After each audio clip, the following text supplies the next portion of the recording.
স্বাগত জানাচ্ছি নিউজ 24 সংবাদে। আর পুরো সংবাদে আপনাদের সঙ্গে আছি আমরা দুজন, আমি নাফিসা হক এবং আমি ফয়সাল মাহমুদ। দর্শক দেখছিলেন সুপার বোর্ড সংবাদ শিরোনাম। জানিয়ে দিব পুরো খবর। ক্ষমতায় গেলে জুলাই যোদ্ধাদের দেখভালের জন্য মুক্তিযুদ্ধ বিষয়ক মন্ত্রণালয়ে আরও একটি বিভাগ খুলবে বিএনপি। জুলাই শহীদ পরিবার এবং আহতদের সঙ্গে মত বিনিময় সভায় একথাই জানিয়েছেন বিএনপি চেয়ারম্যান তারেক রহমান। বিএনপির চেয়ারম্যান বলেন, নিরাপদ গণতান্ত্রিক বাংলাদেশ গড়তে ব্যর্থ হলে শোক সমাবেশ আর শোক গাথা চলতেই থাকবে। আমি কি নিয়ে বাঁচবো? যাদের সাহসে কেঁপেছিল ২৪ জুলাই আন্দোলনের রাজপথ, তাদের পরিবারের সদস্য ও জুলাই যোদ্ধাদের সাথে রোববার রাজধানীর কৃষিবিদ ইনস্টিটিউশনে বৈঠক করেন বিএনপি চেয়ারম্যান তারেক রহমান। ভুক্তভোগী কয়েকজনের সাথে একান্তে কথা বলেন তিনি। বিএনপি চেয়ারম্যান বলেন, জুলাই অভ্যুত্থান কোনো ব্যক্তি, দল বা গোষ্ঠীর নয়। ১৯৭১ সাল ছিল স্বাধীনতা অর্জনের, ২০২৪ সালের আন্দোলন ছিল দেশ এবং জনগণের স্বাধীনতা রক্ষার। ২০২৪ সালকে যদি সুসংহত করতে হয়, তাহলে দেশের সকল নারী, পুরুষ তথা প্রতিটি নাগরিকের রাজনৈতিক এবং অর্থনৈতিক স্বাধীনতা নিশ্চিত করা অবশ্যই প্রয়োজন। স্বজনহারাদের কাতারে নিজেকে সামিল করে তারেক রহমান বলেন, ক্ষমতায় গেলে দুইভাবে জুলাই আহতদের ক্ষতিপূরণ দেবে বিএনপি। দুইভাবে আমরা গণ অভ্যুত্থানে আহতদের ক্ষতিপূরণ দেওয়ার চেষ্টা করতে পারি। এক, রাষ্ট্রীয় উদ্যোগে তাদের সর্বোচ্চ চিকিৎসা নিশ্চিত করা। দুই, প্রত্যেকটি মানুষের রাজনৈতিক এবং তার যোগ্যতা অনুযায়ী তার অর্থনৈতিক অধিকার নিশ্চিত করা। বিএনপি দেশ পরিচালনার সময় মুক্তিযোদ্ধা মন্ত্রণালয় প্রতিষ্ঠা করেছিল জানিয়ে তারেক রহমান বলেন, ভবিষ্যতে ক্ষমতায় গেলে সেই মন্ত্রণালয়ের আওতায় জুলাই আন্দোলনে ক্ষতিগ্রস্ত পরিবারগুলোর সহায়তায় একটি আলাদা বিভাগ গঠন করা হবে। তিনি আরও বলেন, আসন্ন জাতীয় নির্বাচন অত্যন্ত গুরুত্বপূর্ণ। আমরা যদি একটি নিরাপদ গণতান্ত্রিক বাংলাদেশ প্রতিষ্ঠা করতে ব্যর্থ হই আগামী দিনে, তাহলে এইভাবেই আমাদেরকে শোক সমাবেশ আর শোক গাথা চলতে থাকবে। সুতরাং আর শোক গাথা বা শোক সমাবেশ নয়, বরং আসুন গণতান্ত্রিক আমি মানুষ আগামীর বাংলাদেশে গণতন্ত্রের বিজয় গাথা রচনা করবে ইনশাআল্লাহ। অনুষ্ঠান শেষে জুলাই আন্দোলনের শহীদ পরিবারের সদস্য ও আহতদের সঙ্গে কথা বলেন BNP chairman. Marufa Rahman, news 24, Dhaka. আলাদা মত থাকলেও একসঙ্গে আলাপ আলোচনা করা, কথা বলা গণতন্ত্রেরই অংশ, এমন মন্তব্য করেছেন বিএনপি চেয়ারম্যান তারেক রহমানের কন্যা ব্যারিস্টার জাইমা রহমান। ঢাকায় জাতি গঠনে নারী, নীতি, সম্ভাবনা এবং বাংলাদেশের ভবিষ্যৎ, এই শীর্ষক আলোচনায় এসব কথা বলেছেন তিনি। জিয়া পরিবারের রাজনীতির নতুন প্রজন্মের এই আইকন মনে করেন, মেয়েদের আত্মবিশ্বাস তাদের ক্ষমতায়নের সবথেকে বেশি অবদান রাখে। লন্ডন থেকে ভার্চুয়ালি যুক্ত হয়ে এর আগে বিএনপির অনুষ্ঠানে যোগ দিল রোববার ঢাকায় প্রথম কোনো অনুষ্ঠানে কথা বলেছেন তারেক রহমানের কন্যা ব্যারিস্টার জাইমা রহমান। রোববার জাতি গঠনে নারী, নীতি, সম্ভাবনা এবং বাংলাদেশের ভবিষ্যৎ শীর্ষক এই আলোচনা সভার শুরুতে আনুষ্ঠানিকভাবে বক্তব্য দেন ব্যারিস্টার জাইমা রহমান। তিনি জানান, দেশের মাটিতে এটি তার প্রথম বক্তব্য। বাংলাদেশের পলিসি লেভেলটায় আমার প্রথম বক্তব্য এটা। আমি এমন কেউ নয় যার কাছে সব প্রশ্নের উত্তর আছে বা সব সমস্যার সমাধান জানা আছে। তবু আমি বিশ্বাস করি, নিজের ছোট্ট জায়গা থেকেও সমাজের জন্য, দেশের জন্য কিছু করার আন্তরিকতা আমাদের সবার মধ্যে থাকা উচিত। দেশের নারীদের উন্নয়নে দাদা জিয়াউর রহমান ও দাদি বেগম খালেদা জিয়ার অবদান তুলে ধরেন ব্যারিস্টার জাইমা রহমান।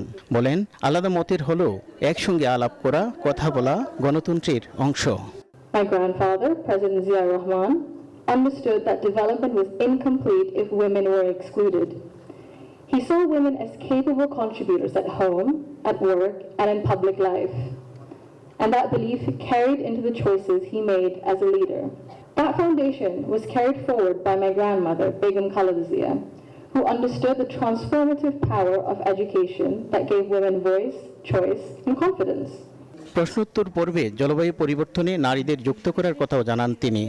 বহু বছর ধরে বহু যুগ ধরে ওনারা করে এসেছেন কাজ এই ক্লাইমেট চেঞ্জের দিক দিয়ে কিভাবে অ্যাডাপ্টেবল হতে। ইনক্লুশন আরো প্রয়োজন, কারণ যদি ইনক্লুশন না থাকে in leadership positions, mid level, junior সবগুলো পজিশনে, তাহলে আমরা ওনাদের দৃষ্টিটা পাবো না। নারী হোক না হলে আদিবাসী হোক, যে কোনো ধর্মেরই হোক, আমাদের এই রিপ্রেজেন্টেশনটা প্রয়োজন। লিঙ্গ বৈষম্য দূর করতে পারলে নারীরা জিডিপিতে বাংলাদেশ খুব সহজে অবদান রাখতে পারে বলেও জানান ব্যারিস্টার জাইমা রহমান। কারণ যদি ইনক্লুশন না থাকে in leadership positions. Mohammad Kabir, news 24, Dhaka.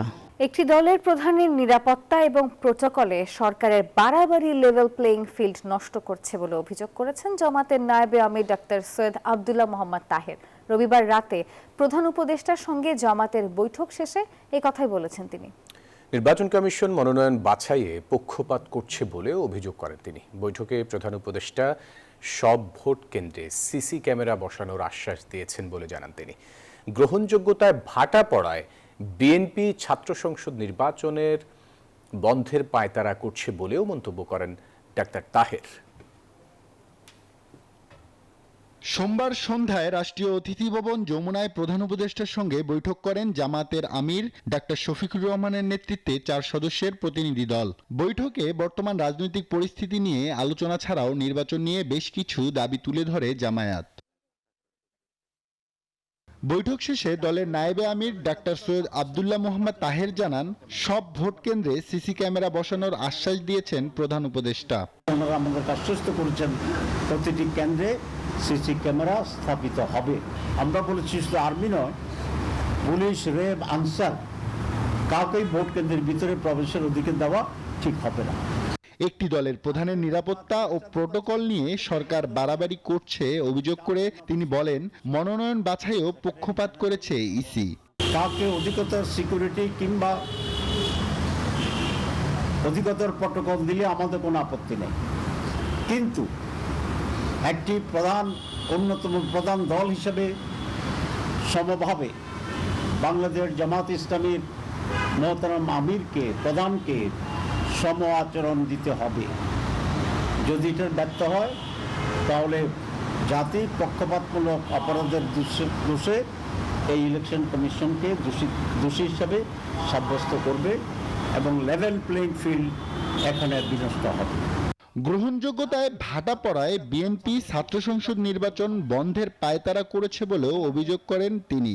জানান, ইসলামী আন্দোলনের আমিরের সম্মানে উনার নির্বাচনী আসনে প্রার্থী দেবে না জামায়াত। ইসলামী আন্দোলনের সম্মানে তাদের যিনি নায়েবে আমির আছেন তার আসনে আমরা কোনো ক্যান্ডিডেট না দেওয়ার সিদ্ধান্ত গ্রহণ করেছি। আব্দুল্লাহ মামুন, নিউজ 24, ঢাকা। ইসলামী আন্দোলনের জন্য রাখা 47 আসন নিয়ে আগামীকালের মধ্যেই সিদ্ধান্ত নেবে 10 দল। এছাড়া 10 দলের সমন্বিত নির্বাচনী ইশতেহারের কথাও ভাবছে তারা, এমনটি জানিয়েছেন জামায়াত ইসলামীর সহকারী সেক্রেটারি এহসানুল মাহবুব জুবায়ের। রবিবার দুপুরে রাজধানীর মগবাজারে জামায়াত ইসলামীর কার্যালয়ে সংবাদ সম্মেলনে এসব কথা বলেন তিনি। বলেন, 22 তারিখ ঢাকা থেকে 10 দলের নির্বাচনী প্রচারণা শুরু হবে আর শেষ হবে 10 ফেব্রুয়ারি। আমরা সবগুলো সংসদীয় আসনের যে সমস্ত সেন্টারগুলো আছে, নির্বাচন সেন্টারগুলোতে আমরা সিসি ক্যামেরা স্থাপনের জন্য বলেছি। আইন শৃঙ্খলা বাহিনীর সাথে যারা আছেন তাদের যাতে বডি ক্যামেরা থাকে এগুলো বলেছি। নির্বাচনকে সুষ্ঠু, সুন্দর, গ্রহণযোগ্য করার জন্য নিরাপদ একটি পরিবেশ যাতে নির্বাচন কমিশন এবং অন্তর্বর্তীকালীন সরকারের সাথে রিলেটেড দায়িত্বশীল যারা আছেন, প্রতিষ্ঠান যারা আছেন, তারা যাতে এটা নিশ্চিত করেন জনগণ যাতে নির্বিঘ্নে ভোট দিতে পারে। শেষ হলো মনোনয়ন ফিরে পাওয়ার 9 দিনের আপিল যুদ্ধ। আবেদনের বিপরীতে 62% প্রার্থী ফিরে পেয়েছেন তাদের মনোনয়ন। নির্বাচন কমিশনের ঘোষণা অনুযায়ী আগামী 20 জানুয়ারি প্রার্থিতা প্রত্যাহারের শেষ দিন। এদিকে পোস্টাল ব্যালটে অনিয়ম প্রতিরোধ সহ 3 দাবিতে ইসি ঘেরাও করে ছাত্রদল। পোস্টাল ব্যালটে অনিয়ম প্রতিরোধ সহ 3 দাবিতে নির্বাচন কমিশন ভবনের সামনে রোববার সকাল থেকে জড়ো হতে থাকেন ছাত্রদল নেতাকর্মীরা। বিভিন্ন বিশ্ববিদ্যালয়ের ছাত্র সংসদ নির্বাচনে একটি বিশেষ সংগঠনের দ্বারা প্রভাবিত হচ্ছে। নির্বাচন কমিশনের বিরুদ্ধে একতরফা পক্ষপাতিত্বের অভিযোগ তুলে স্লোগান দিতে থাকেন তারা। তাদের দাবি কমিশন লেভেল প্লেইং ফিল্ড তৈরিতে ব্যর্থ হয়েছে।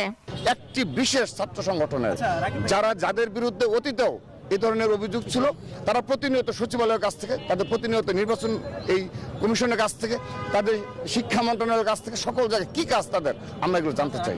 নির্বাচন কমিশন অত্যন্ত পক্ষপাতপুষ্ট এবং প্রশ্নবিদ্ধ সিদ্ধান্ত গ্রহণ করেছে পোস্টাল ব্যালট নিয়ে। সামনে একটি জাতীয় নির্বাচনের দায়িত্ব রয়েছে, এমন গুরুতর দায়িত্ব থাকা অবস্থায় যদি কেউ প্রভাবের কারণে ত্বরান্বিত হয়ে যান অন্যদিকে, সেটি আমাদের কাছে একটি ভয়ঙ্কর অশনি সংকেত মনে হয়। সারা বাংলাদেশে বলা হইলো এই মুহূর্তে কোনো নির্বাচনের দরকার নেই, তো শাস্তি কি মধু আছে যে ওখানে নির্বাচন করতে হবে? বিক্ষোভের কারণে কিছুটা বিড়ম্বনা তৈরি হলেও ইসিতে শেষ হয়েছে আপিলের 9 দিনের লড়াই। 9 দিনে আপিল যুদ্ধে আবেদন পড়েছে 645টি, যার মধ্যে প্রায় 400 জন তাদের প্রার্থিতা ফিরে পেয়েছেন, শতকরা হিসাবে যা 62%। এখন পর্যন্ত ভোটের মাঠে মোট বৈধ প্রার্থীর সংখ্যা দাঁড়িয়েছে 2230 জনে। ইলেকশন কমিশনে পাঠানো মনোনয়ন বাতিল করা, এটি মনে করি আমি একটি হয়রানিমূলক আচরণ এবং তারাও গুরুত্ব সহকারে তাদের দায়িত্ব পালন করেনি। ম্যাজিস্ট্রেট বিদেশে কোনো ঘটনা ঘটলে মামলা আমলে নিতে পারে না, আমলে নিতে হলে স্বরাষ্ট্র মন্ত্রণালয়ের অনুমোদন লাগবে। এই কথা শোনার পর নির্বাচন কমিশন বললেন যে আপনার মনোনয়ন বৈধতা আছে। বিএনপির মনোনীত প্রার্থী জনাব কাজী রফিকুল ইসলামের নির্বাচনে প্রতিদ্বন্দ্বিতা করার ক্ষেত্রে, ধানের শীষ নিয়ে প্রতিদ্বন্দ্বিতা করার ক্ষেত্রে কোনো আইনি বাধা আর থাকলো না। নির্বাচন কমিশনের ঘোষণা অনুযায়ী আগামী 20 জানুয়ারি প্রার্থিতা প্রত্যাহারের শেষ দিন। পরদিন 21 জানুয়ারি চূড়ান্ত তালিকা প্রকাশ ও প্রতীক বরাদ্দ দেওয়া হবে। সামিয়া মাহতাব রোজা, নিউজ 24, ঢাকা। নির্বাচন কমিশনের সামনে ছাত্রদল মব তৈরি করে অনৈতিক চাপ সৃষ্টির চেষ্টা করছে বলে অভিযোগ করেছেন এনসিপির মুখপাত্র আসিফ মাহমুদ। রোববার রাতে এনসিপি কার্যালয়ে সংবাদ সম্মেলনে তিনি বলেন, নির্বাচন কমিশন সংবিধানের বাইরে গিয়ে ঋণ খেলাপি ও দ্বৈত নাগরিকদের নির্বাচনের সুযোগ দিচ্ছে। এমন অবস্থায় নির্বাচনে অংশ নেওয়া নিয়ে সংশয় দেখা দিয়েছে বলেও জানান আসিফ মাহমুদ। নির্বাচন কমিশনের সামনে 2-3 হাজার ছাত্র দলের নেতাকর্মী এক ধরনের মব সৃষ্টি করে আজকের মতো গুরুত্বপূর্ণ দিনে, যেদিন একেবারে আপিল শুনানির শেষ দিন, ওনারা সাস্টের ইস্যু বলতেছে, কিন্তু সাস্টের ইস্যু তো আজকে শুরু হয় না, এটা চলতেছে অনেক দিন আগে থেকে, 2-3 সপ্তাহ ধরে চলতেছে। আজকের মতো গুরুত্বপূর্ণ দিন, আপিল শুনানির শেষ দিনে তারা ওইখানে এক ধরনের মব তৈরি করে রেখেছেন, বাইরে থেকে একটা এক্সটার্নাল প্রেসার তারা তৈরি করে রেখেছেন। শুধু পোস্টাল ব্যালটে অনিয়ম নয়, বরং একটি দলকে বিশেষ সুবিধা দিচ্ছে ইসি। আচরণবিধি লঙ্ঘনের অভিযোগের জবাব দিতে গিয়ে এই মন্তব্য করেছেন বিএনপি মহাসচিব মির্জা ফখরুল ইসলাম আলমগীর।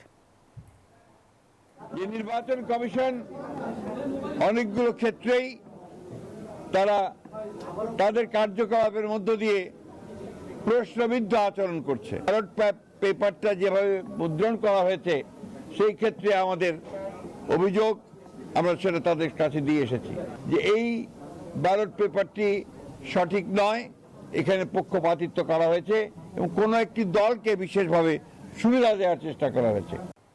সাবেক প্রধানমন্ত্রী শেখ হাসিনা, টিউলিপ সিদ্দিক সহ 18 জনের বিরুদ্ধে প্লট বরাদ্দে দুর্নীতির মামলার যুক্তিতর্ক শেষ হয়েছে। আগামী 2রা ফেব্রুয়ারি রায়ের দিন ধার্য করেছেন আদালত। দুপুরে এ মামলায় দুদকের পক্ষে অ্যাডভোকেট হাফিজুর রহমান যুক্তিতর্ক তুলে ধরেন। তিনি আসামিদের সর্বোচ্চ সাজা যাবজ্জীবন প্রত্যাশা করেন। শেখ হাসিনা, রাদওয়ান সিদ্দিক ববি, টিউলিপ সিদ্দিক সহ 18 আসামি গ্রেফতারি পরোয়ানা মাথায় নিয়ে পলাতক রয়েছেন। এজন্য তাদের পক্ষে যুক্তি উপস্থাপন করা সম্ভব হয়নি। তবে কারাগারে থাকা একমাত্র আসামি খুরশিদ আলমের পক্ষে তার আইনজীবী শাহিনুর ইসলাম যুক্তিতর্ক তুলে ধরেন। মানবতা বিরোধী অপরাধের একটি মামলায় 28 জনের বিরুদ্ধে গ্রেপ্তারি পরোয়ানা জারি করেছেন আন্তর্জাতিক অপরাধ ট্রাইব্যুনাল। তাদের বিরুদ্ধে 9 জনকে হত্যা সহ 3টি অভিযোগ আমলে নিয়েছেন আদালত। আসামিদের মধ্যে রয়েছেন শেখ ফজলে নূর তাপস, জাহাঙ্গীর কবির নানক, ডিএমপির সাবেক কমিশনার হাবিবুর রহমান এবং বিপ্লব কুমার সরকার। রবিবার মামলাটির অভিযোগপত্র জমা দেওয়া হয়। পরে সব আসামির বিরুদ্ধে পরোয়ানা জারি করেন আদালত। এদিকে শেখ হাসিনা এবং জিয়াউল আহসান সহ 11 জনের বিরুদ্ধে থাকা গুমের মামলায় 25 মার্চের মধ্যে তদন্ত প্রতিবেদন দিতে বলেছেন ট্রাইব্যুনাল। এছাড়া ওবায়দুল কাদের সহ 7 জনের বিরুদ্ধে অভিযোগ গঠনের আদেশ 22 জানুয়ারি। ট্রাইব্যুনাল আজকে সেই ফরমাল চার্জের অভিযোগের বিবরণগুলো শুনে অন্যান্য ডকুমেন্টস পর্যালোচনা করে 28 জন আসামি, এই 28 জন আসামির মধ্যে ঢাকা মহানগরীর দক্ষিণের সাবেক মেয়র, ঢাকা সিটি কর্পোরেশনের সাবেক মেয়র ফজলে নূর তাপস, যুবলীগের নেতা বা আওয়ামী লীগের নেতা জাহাঙ্গীর কবির নানক সহ মোট 28 জন আসামির বিরুদ্ধে অভিযোগ আমলে গ্রহণ করেছেন এবং আগামী 29শে জানুয়ারি আসামিদেরকে গ্রেপ্তার করে তাদেরকে আদালতে উপস্থিত করার জন্য আইন শৃঙ্খলা রক্ষাকারী বাহিনীকে নির্দেশ দিয়েছেন। উদ্বোধন হলো প্রাইম ইসলামী লাইফ ইন্স্যুরেন্স লিমিটেডের ব্যবসা বর্ষ 2026-এর। প্রধান কার্যালয়ে নতুন ব্যবসা বর্ষের উদ্বোধন করেন কোম্পানির চেয়ারম্যান মোহাম্মদ আক্তার। অনুষ্ঠানে পরিচালনা পর্ষদের সদস্য, ঊর্ধ্বতন উন্নয়ন ও দাপ্তরিক কর্মকর্তারা উপস্থিত ছিলেন। সভাপতিত্ব করেন প্রধান নির্বাহী কর্মকর্তা মোহাম্মদ শামসুল আলম।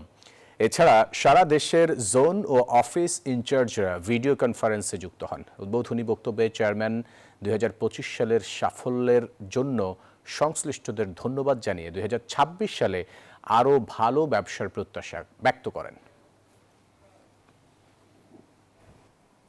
ভোটের অধিকার বঞ্চিতরা নিজের ভোট নিজে দিতে পারবেন বলে মন্তব্য করেছেন ঢাকা 11 আসনের বিএনপি প্রার্থী ডক্টর এম এ কাইয়ুম।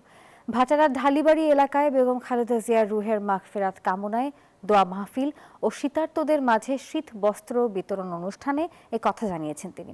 এ সময় দেশের চলমান গ্যাস সংকটের দ্রুত ও কার্যকর সমাধান দাবি করেন।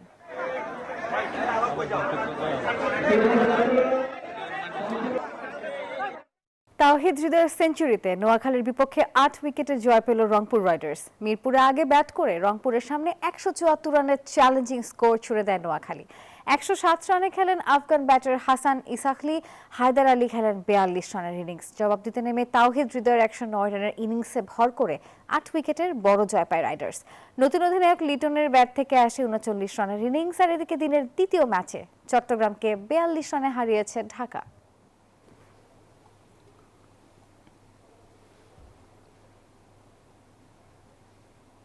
আর এই ছিল নিউজ 24 সংবাদে। আরও সংবাদের বিশ্লেষণ জানতে ভিজিট করুন news24bd.tv। এতক্ষণ সঙ্গে থাকার জন্য ধন্যবাদ সবাইকে।